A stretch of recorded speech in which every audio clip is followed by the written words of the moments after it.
ქვეყანაში არსებული კრიტიკული ვითარებით, რომ შევფასოთ და პრემიერის განცხადებაც, რომ მიუღოთ პოლიციის მკვლელობასთან დაკავშირებით, რომ მიმართა პოლიციელებს, რომ პირველ რიგში უნდა დაიწვას საკუთარი თავი. აი, როგორ შეიძლება რომ გამოვიყოთ ეს თუნდაც ეს განცხადება? მოგესალმებით. პრინციპში ამ განცხადების გაკეთებისას პრემიერი და ოპოზიცია სოლიდარულია, ისევე როგორც საზოგადოება, მე ვიტყოდი.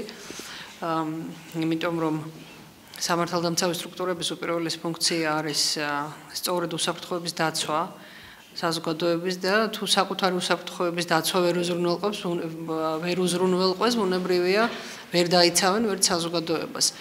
ამიტომ მე ვიტყოდი ეს დღეს ერთობლივი ინტერესია და ერთობლივი ამოცანაა სამართალდამცავი სტრუქტურების, ბუნებრივია მათ შორის პოლიციის და საზოგადოების, რომ მათი უსაფრთხოება იყოს უზრუნველყოფილი.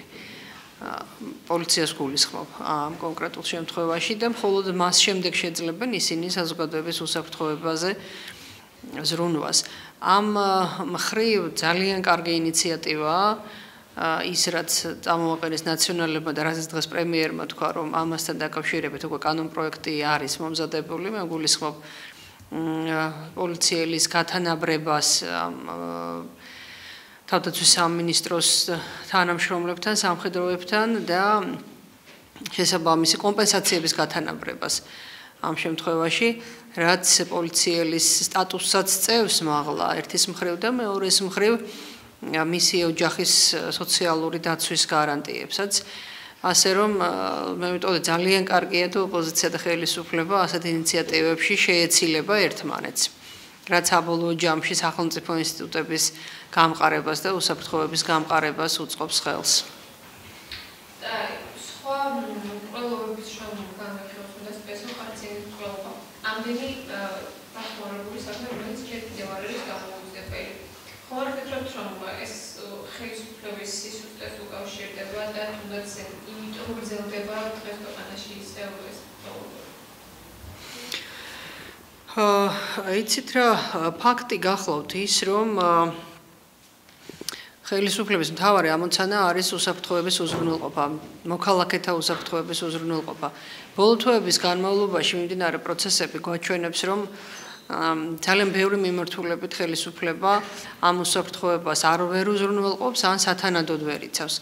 ორედა სიტყვით მე ლარის კურსს შევეხები, უსაფრთხოება ძალიან ფართო ცნებაა და მოიცავს მათ შორის სოციალურ და ეკონომიკურ უსაფრთხოებასაც და თვალს ვადევნებთ ბოლო არა მარტო თვალს ჯიბესაც ვადევნებთ, მე ვიტყოდი ბოლო თვეების მანძილზე რა სისწრაფით უფასურდება ლარი. გასაგებია, რომ ეს დიდწილად არის საგარეო ფაქტორების ზემოქმედების შედეგი, მაგრამ მეორეს მხრივ არც ხელისუფლების შეცდომები თამაშობს ნაკლებ როლს.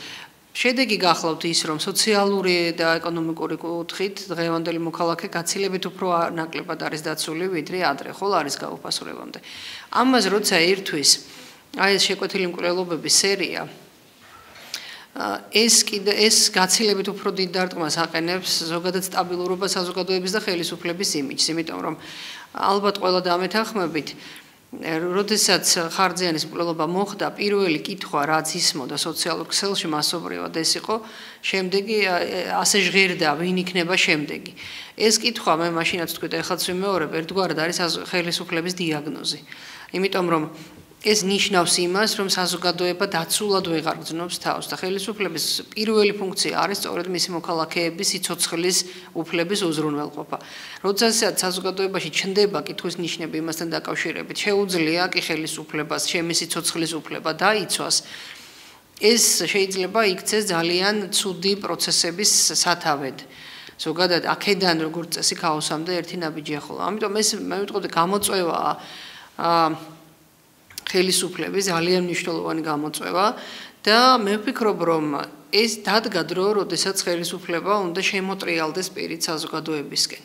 ხო, რაღაცა პერიოდი სამწუხაროდ ხელისუფლებას დაიწყო გაუცხოება საზოგადოებიდან და იგივე აღმასრულებელი ხელისუფლების პირველი პირიდან აღარებაშვილისგან არაერთხელ გვსმენია მძაფრი კრიტიკა იგივე სამოქალაქო სექტორის თუ ჟურნალისტების ჟურნალისტებთან მიმართებაში. და ეხლა მე ვფიქრობ საზოგადოების სამოქალაქო აქტიური პოზიციის მქონე საზოგადოების და ხელისუფლების ერთიანი ძალისხმევა საჭირო ამ პრობლემის გადასაჭრელად.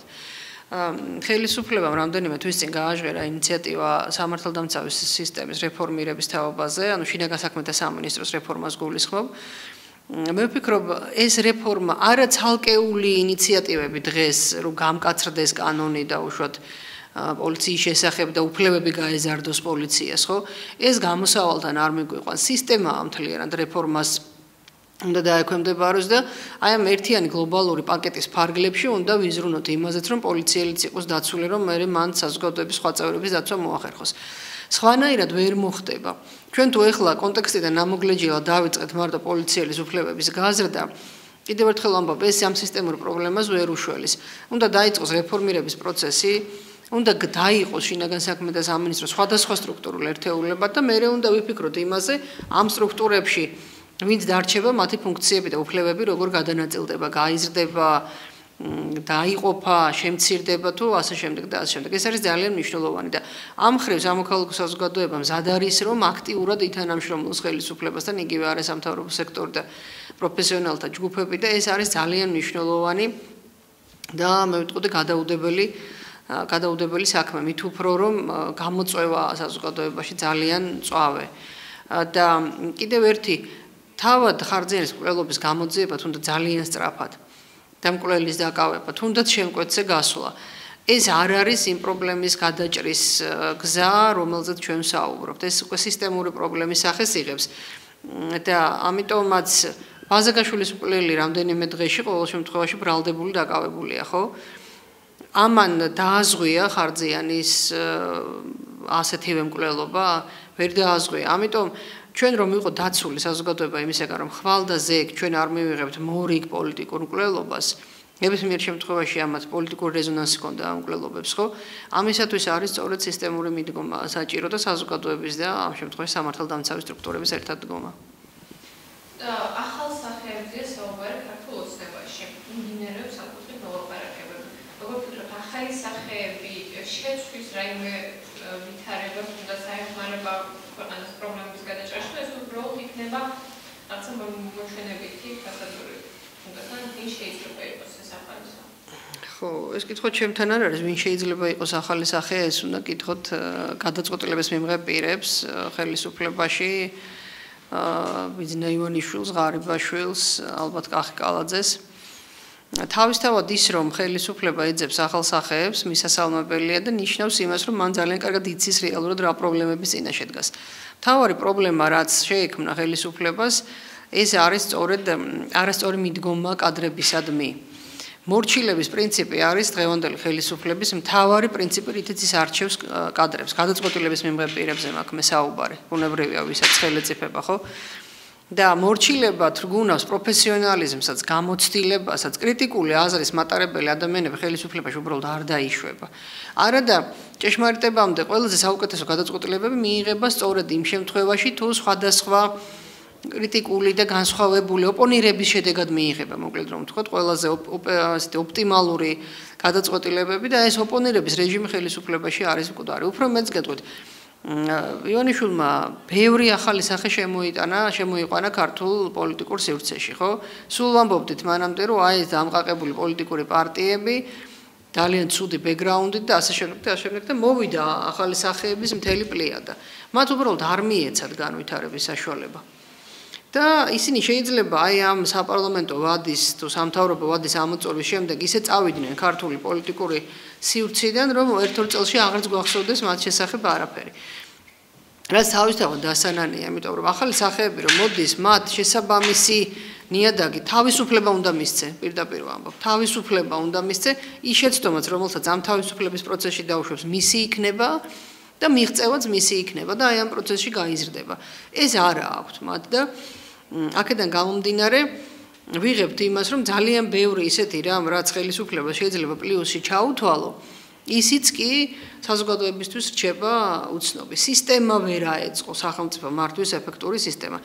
იმიტომ რომ ორ-სამ მაგალითს მოგიყვანთ, რაც ხელისუფლების პიარმა არ თუ ვერ მიიტანა საზოგადოებამდე და რაც არის უმნიშვნელოვანესი ქართული ეკონომიკისთვის, ზოგადად ქართული სახელმწიფოსთვის, განვითარებისთვის უახლოესი 10 წლების მანძილზე.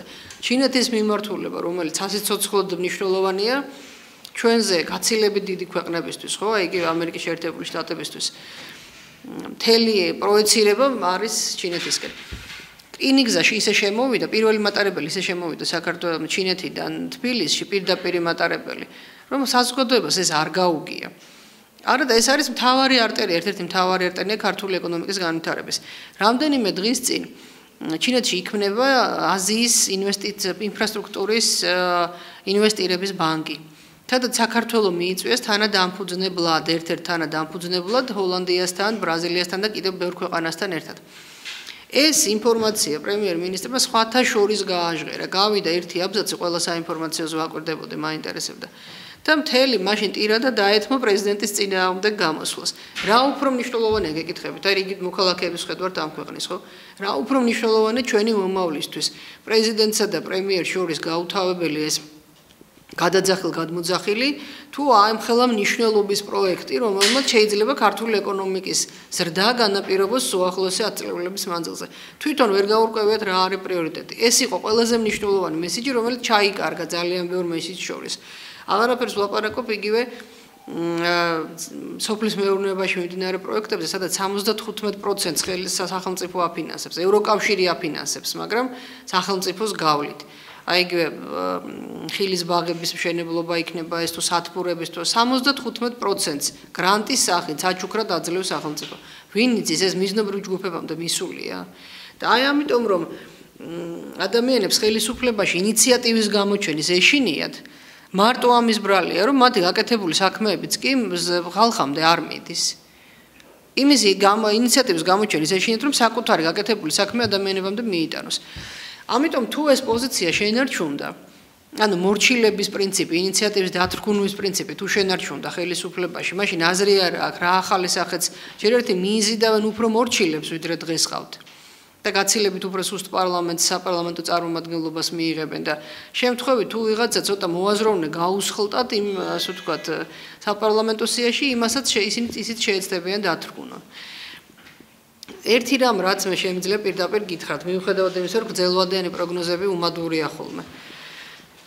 თუ ხელისუფლებამ აი ეს რადიკალურად არ შეცვალა საკადრო პრინციპი და თუ ისე მორჩილებით დააკომპლექტა მორჩილების წესით მომავალი საპარლამენტო წარმომადგენლობა, ხო, მას ძალიან გაუჭირდება მომავალი საპარლამენტო ვადის დამთავრება ხელისუფალის სტატუსში. იმიტომ რომ ჩვენ მივიღებთ ძალიან მრავალ სუბიექტიან პარლამენტს, მინიმუმ 4-5 სუბიექტი მომავალ პარლამენტში იქნება. შესაბამისად იქნება კონკურენცია ძალიან მაღალი.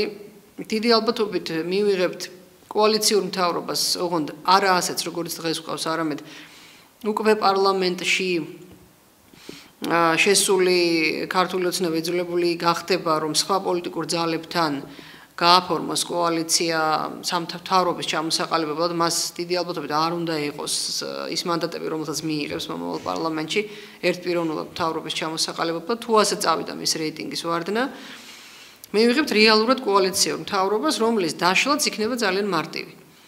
და ნებისმიერ სუბიექტს, რომელიც შევა პარლამენტში, მეორე წრეზე ექნება საშუალება, რომ მონაწილეობა მიიღოს ახალი მთავრობის დაკომპლექტებაში. იმავე საპარლამენტო ვადაში. ამიტომ ქართული ოცნების ამოცანა უნდა იყოს მაღალკვალიფიციური კადრებით, არა მორჩილი, არამედ მაღალკვალიფიციური კადრებით დააკომპლექტოს მომავალი საპარლამენტო სია. რაც მას მისცემს საშუალებას აი იმ დიდ კონკურენციაში, რომელიც მომავალ პარლამენტში იქნება, შეინარჩუნოს ხელისუფლება. სხვაგვარად ის უბრალოდ ვერ დაამთავრებს მომავალ საპარლამენტო ვადას. ამ არჩევნებში გავა, მაგრამ მომავალ ხელისუფლების შენარჩუნება გაუჭირდება.